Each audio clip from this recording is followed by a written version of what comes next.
Hi guys, welcome to முப்படை training academy. வரக்கூடிய 2022ஆம் ஆண்டு வரக்கூடிய காவலர் தேர்வுகளான எஸ்ஐ தேர்விற்கும் பிசி தேர்விற்கும் முப்படை ட்ரைனிங் அகாடமியில் நேரடி வகுப்புகள் துவங்கும் நாள் என்னைக்குன்னு பார்த்தீங்கன்னா அடுத்த வாரம் 20ஆம் தேதி.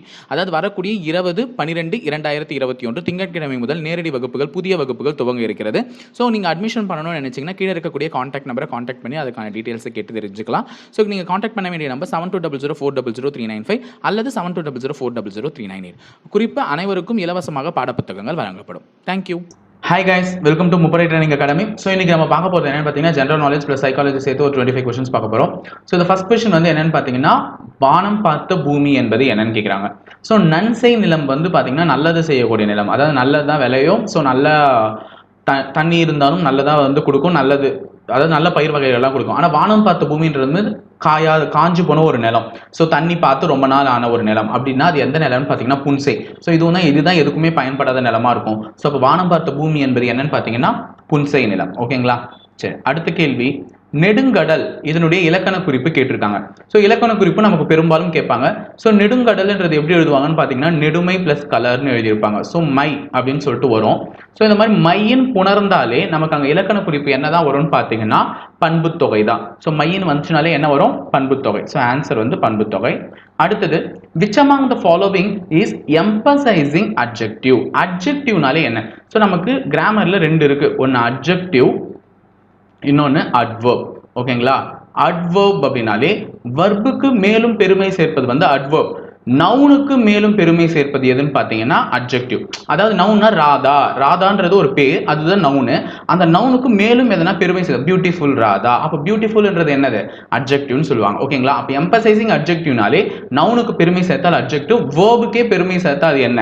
அட்வர்ப். ஸோ இப்போ இதில் வந்து எது வந்து எம்பசைசிங் அட்ஜெக்டிவ்னு கேட்டிருக்கான். வாட்டும் சரி, வாட்லாம் வந்து கொஷின் சென்டென்ஸ், அப்போ அது வர வாய்ப்பு இல்லை. எவ்ரின்றதும் அட்ஜெக்டிவ் கிடையாது. எய்தர்ன்றது நம்ம யூஸ் பண்ற கன்ஜெக்ஷன் வேர்ட், ஸோ அதுவும் அட்ஜெக்டிவ் கிடையாது. ஓன் அதுதான் வந்து எம்பசைசிங் அட்ஜெக்டிவ் ஆகும். ஓகேங்களா? அடுத்தது fourth question, crow and dove are birds அப்படின்னு சொல்லியிருக்காங்க. அப்போ காகமும் சரி, புறா, டவ்னா புறா, ஸோ ரெண்டுமே பறவைகள்னு சொல்லியிருக்காங்க. ஓகேங்களா? சரி, ஓகே. இது ஒரு ஸ்டேட்மெண்ட். இந்த ஸ்டேட்மெண்ட்லேருந்து இதில் இருக்கக்கூடிய ஸ்டேட்மெண்ட், ஆன்சர் ஆப்ஷனில் இருக்கக்கூடிய ஸ்டேட்மெண்ட் எது வந்து தவறு அல்லது எது வந்து ட்ரூன்னு கேட்டிருக்கான். இப்போ பாருங்க, crow is a bird. Okay, crow is a bird அப்படின்றத நான் டிக் பண்ணிட்டேன்னா அப்போ டவ் பேர்டு இல்லைன்ற மாதிரி கணக்காயிடும். ஓகேங்களா? ஏன்னா இந்த ரெண்டுத்தை வச்சு நம்ம ஈஸியாக சொல்லணும். ஓகேங்களா?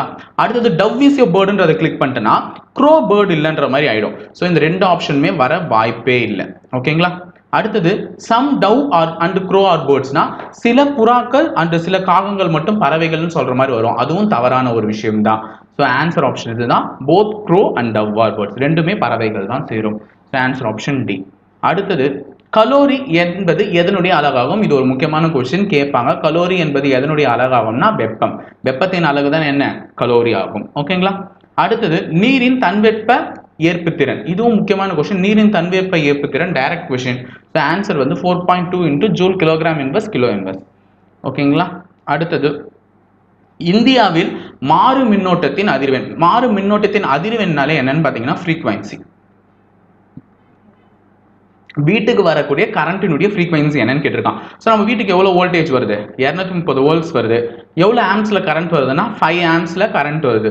ஸோ அது எவ்வளோ ஹெர்ட்ஸ்ன்னு பார்த்தீங்கன்னா 50 ஹெர்ட்ஸ் சப்ளை. ஸோ ஆன்சர் வந்து 50 ஹெர்ட்ஸ். ஓகேங்களா? சரி, அடுத்தது 8th கொஸ்டின், பின்வருவனவற்றுள் எது மின்னாற்றலை இயந்திர ஆற்றலாக மாற்றுகிறது? ஸோ மின்னாற்றல்ன்றது எலக்ட்ரிக்கல் எனர்ஜி. ஸோ இந்த எலக்ட்ரிக்கல் எனர்ஜியை வந்து என்னவா மாற்றணும்னு சொல்லியிருக்கான்?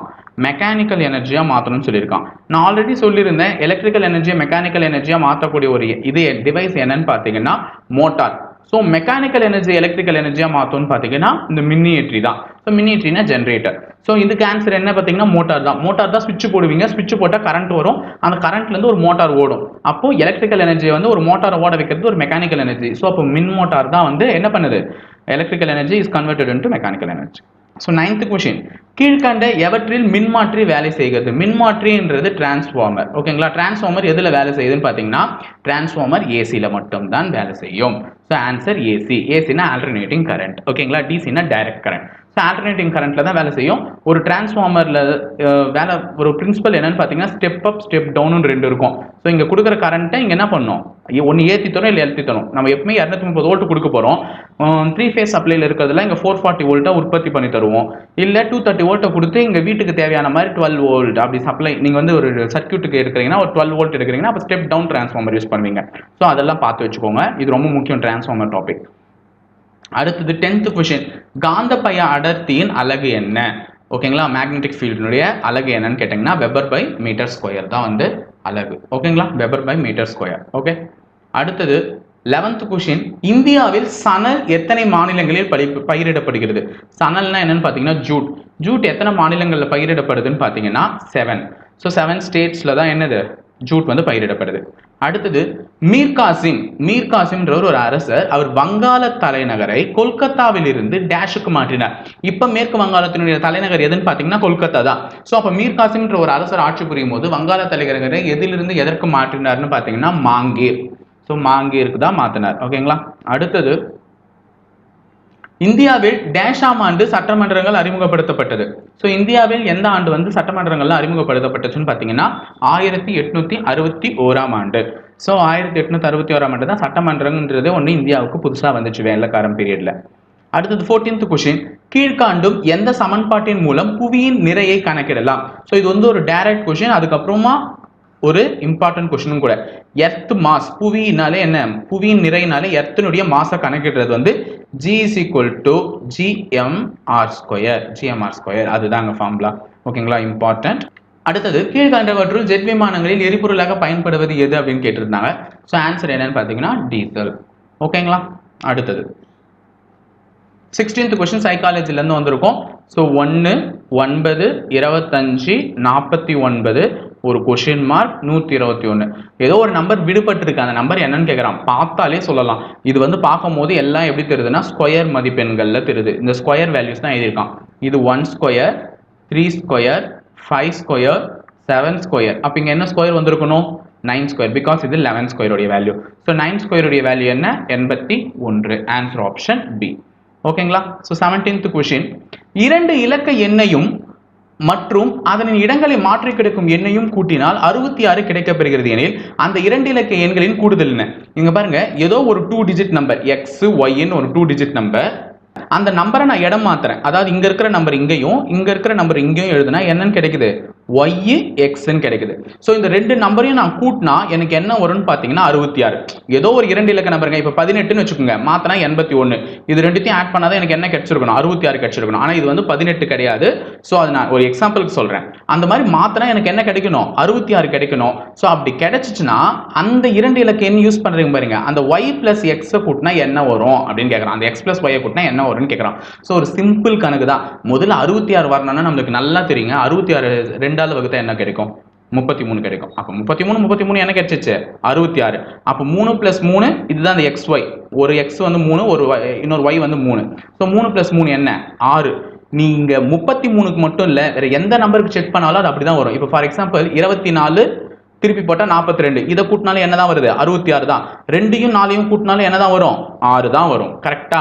51 15 இதையும் நான் திருப்பி தான் போட்டிருக்கேன். இதை கூட்டினாலும் என்னதான் வருது, எனக்கு 66 தான். 5 + 1 என்னதான் வருது, 6 தான். ஸோ எந்த பாசிபிலிட்டியில போட்டாலும் 6 தான் வந்து அந்த 2 இலக்க எண்கள். So answer option B.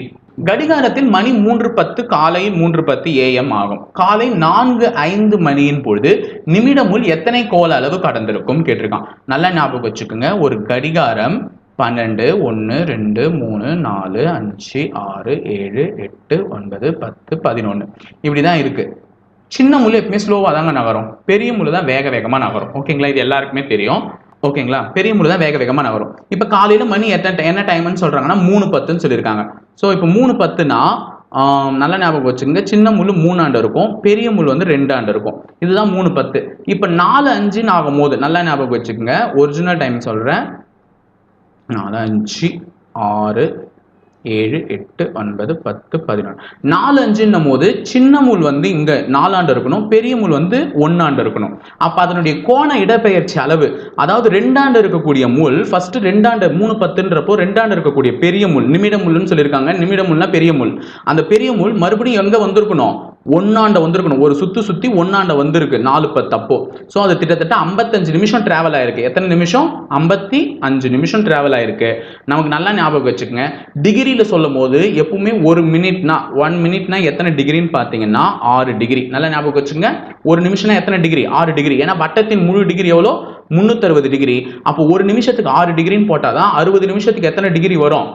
60 நிமிஷத்துக்கு 360 டிகிரி வரும். புரியுதுங்களா? 60 நிமிஷத்துக்கு 360 டிகிரி வரும். அதனால ஒரு நிமிஷம்னா எப்பவுமே 6 டிகிரின்னு சொல்லிடுங்க.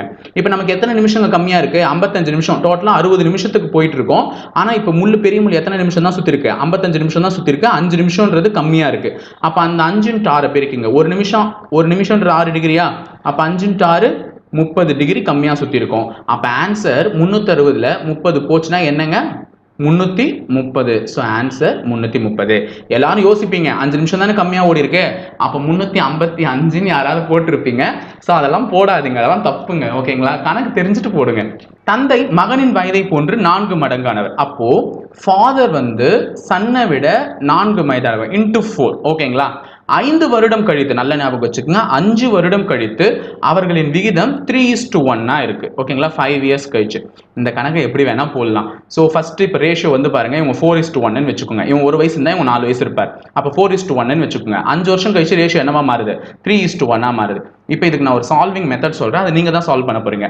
இப்போ ஃபர்ஸ்ட் ரேஷியோ 4:1 இருக்கு, 5 வருஷம் கழிச்சு ரேஷியோ 3:1 இருக்கு. அப்போ 4x + 5 x + 5 is equal to 3/1. அதாவது அப்பா ரேஷியோ 4 இருக்கு. ஸோ அதோட 5 வயசை கூட்டினா ரேஷியோ என்னவா மாறுது? 3 வருது. பையன் ரேஷியோ 1 இருக்கா? 1 தான் நான் எக்ஸ்ன்னு எடுத்துக்கிறேன். ஸோ 5 வருஷம் கழிச்சு பையன் ரேஷியோ 1 இருக்கு. அப்போ இந்த ஈக்குவேஷனை சால்வ் பண்ணி எக்ஸின் மதிப்பை கண்டுபிடிச்சிட்டிங்கன்னா ஈஸி. ஆனால் இதை நான் ஆப்ஷன்லேயே உங்களுக்கு வேணா கற்றுக் கொடுக்குறேன். ஃபர்ஸ்ட் பாருங்க, தந்தையின் தற்போதைய வயதை தான் கேட்டிருக்காங்க. அப்போ ஆப்ஷன்ல இருக்க 4 ஆப்ஷன்ல தந்தையினுடைய தற்போதைய வயது ஏதோ ஒன்று இருக்கு. ஓகேங்களா? ஏதோ ஒரு ஆப்ஷன் தற்போதைய வயதா இருக்கு. அப்போ 5 வருஷம் கழிச்சு, நல்லா ஞாபகம் வச்சுக்கோங்க, 5 இயர்ஸ் கழிச்சு அப்பா ரேஷியோ என்ன? 3ல இருக்கும். அப்போ இந்த நம்பரோட 5 கூட்டணும்னு வச்சுக்கோங்க. அந்த நம்பர் எதால வகுப்படணும்? 3ஆல வகுப்படணும். அப்படி 3ஆல வகுப்படலைன்னா அது ஆப்ஷன் இல்லை. இப்போ ஏ ஆப்ஷன் எடுத்துக்கோங்க, 35. அப்பாக்கு இப்போ 35 வருஷம்னா 5 வருஷம் கழிச்சு 40. 40 3ஆல வகுப்படுமா? படாது. ஸோ ஏ ஆப்ஷன் ஆன்சர் இல்லை. B option 45. 5 கூட்டுங்க, 45ஓட 5 கூட்டினா என்ன வருது? 50. 50 3ஆல வகுப்படுமா? படாது. அப்ப பி ஆப்ஷன் ஆன்சர் இல்ல. சி ஆப்ஷன் எடுத்துக்கோங்க, 40.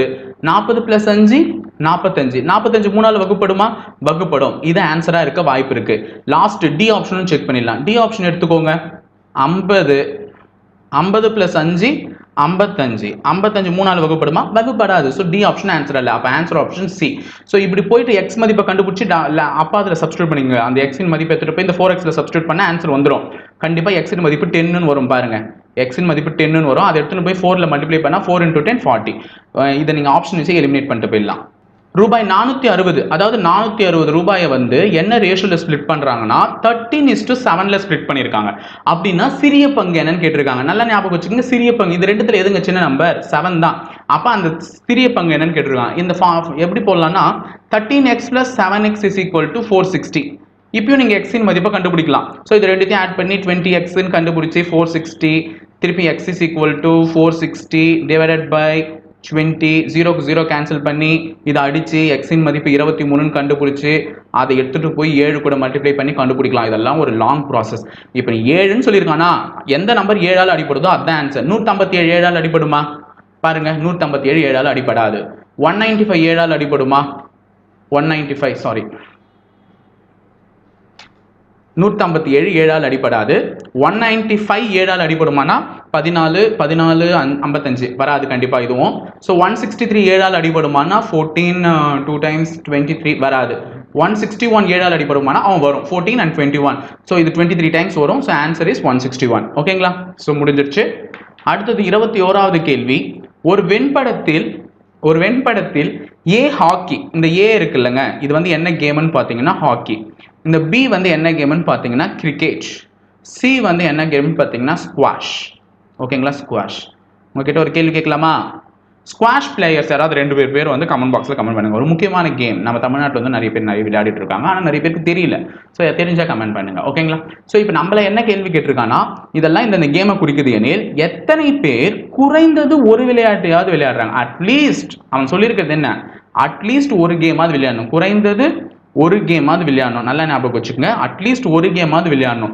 2 கேம் விளையாடணும் பரவாயில்ல, 3 கேம் விளையாடணும் பரவாயில்ல, ஆனா அட்லீஸ்ட் ஒரு கேமாவது விளையாடணும்னா இருக்கிற எல்லா நம்பரையுமே கூட்டிடணும். புரியுதுங்களா? இங்க இருக்கிற எல்லா நம்பரையுமே கூட்டணும். எல்லா நம்பரையுமே கூட்டினா என்ன விடைன்னு பாத்தீங்கன்னா 30. ஓகேங்களா?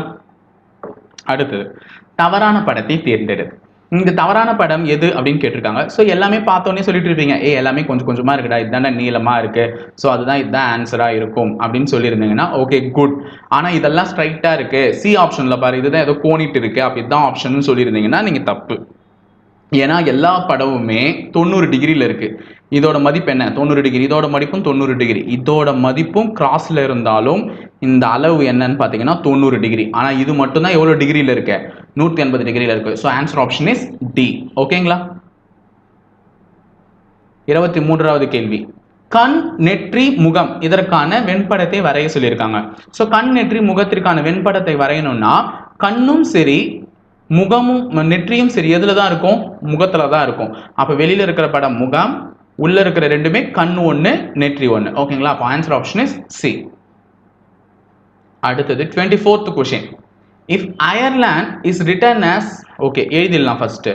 அயர்லாண்டை என்னன்னு எழுதியிருக்காங்கன்னா 9851214. ஓகே, நான் ஏன் இப்படி சொன்னேன்னு பார்த்தீங்கன்னா எல்லாமே அதனுடைய நம்பர்.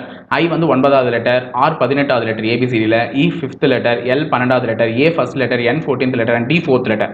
ஸோ அப்போ எகிப்த் எப்படி எழுதியிருக்கலாம் அப்படின்னு பார்த்தீங்கன்னா இ 5வது லெட்டர், 7வது லெட்டர், 25வது லெட்டர், பி வந்து 16வது லெட்டர், டி 20வது letter. So 5725 answer option is B. Okay good. அடுத்தது மிக முக்கியமான கொஸ்டின். இந்த மாதிரி கொஸ்டின்ஸ் இனிமே கேட்கலாம் எக்ஸாம்ஸ்ல, மாடல்லாம். ஸோ ஃபர்ஸ்ட் பாருங்க, ஒரு வரிசை கொடுத்துருக்கான். என்னன்னா 9 star 5 A hash $2 at 4 3 B and D7. ஓகே, இந்த வரிசையில் கொடுக்கப்பட்டுள்ள வரிசையில் முதல் பாதியை தலைகீழாக மாற்றுங்கள். அதாவது ஃபர்ஸ்ட் ஆஃப் தலைகீழாக மாற்ற சொல்றாங்க. முதல்ல அப்போ இதில் எத்தனை எழுத்து இருக்குன்னு எண்ணிடுங்க. 1 2 3 4 5 6 7 8 9 10 11 12 13 14. 14 இருக்குன்னா முதல் பாதினா 7 லெட்டர். அப்போ இந்த டாலர் வெறியம் தான் 7 லெட்டர் வருது. இதை தலைகீழாக எதை சொல்றான்? அப்போ திருப்பி எழுதிருங்க. டாலர் 2 ஆஷ் ஏ 5 ஸ்டார் 9. மிச்சம் இருக்கிறதெல்லாம் அப்படியே எழுதிடுறேன். At 4 3 B and D7. இப்போ எழுதிட்ட உடனே புதிய வரிசை, இப்போ எனக்கு இதுதான் புதிய வரிசை, இது ஓல்ட் ஆயிடுச்சு, இது நியூ ஆயிடுச்சு. இந்த புதிய வரிசையில் 2இன் வலது பக்கம் எத்தனை எண்கள் உள்ளன? 2இனுடைய வலது பக்கம் பார்த்தீங்கன்னா இதுதான் 2இனுடைய வலது பக்கம். இப்படி போனா வலது, 2க்கு இப்படி போனா இடது. ஸோ எத்தனை எண்கள்னு கேட்டிருக்கான். மொத்த எலமெண்ட்டையும் அவன் கேட்கல, எத்தனை எண்கள் மட்டும் தான் கேட்டிருக்கான். ஒரு எண், 2வது எண், 3வது எண், 4வது எண், 5வது எண். அப்போ 5 எண்கள் இருக்கிறது. Answer option is a. முடிந்ததா? ஓகேங்களா? புரிஞ்சுச்சா? ஸோ எப்படின்னு ஸோ இந்த மாதிரியும் புது மாடல் கொஸ்டின்ஸ்லாம் வரலாம். ஸோ இந்த வீடியோ பிடிச்சிருந்தா லைக் பண்ணுங்க, ஷேர் பண்ணுங்க, கமெண்ட் பண்ணுங்க, உங்க டவுட்ஸ் எதுவாக இருந்தாலும். ஸோ எங்களை தேடி இனிமேல் நீங்க வராதிங்க, உங்களை தேடி நாங்கள் வரணும்னா எங்கள் சேனலை மறக்காம சப்ஸ்கிரைப் பண்ணிட்டு போங்க, பெல் பட்டனை கிளிக் பண்ணிட்டு போங்க. எங்கள் வீடியோஸ் உடனுக்குடனே உங்களுக்கு வந்து சேரும். ஓகேங்களா? தேங்க்யூ.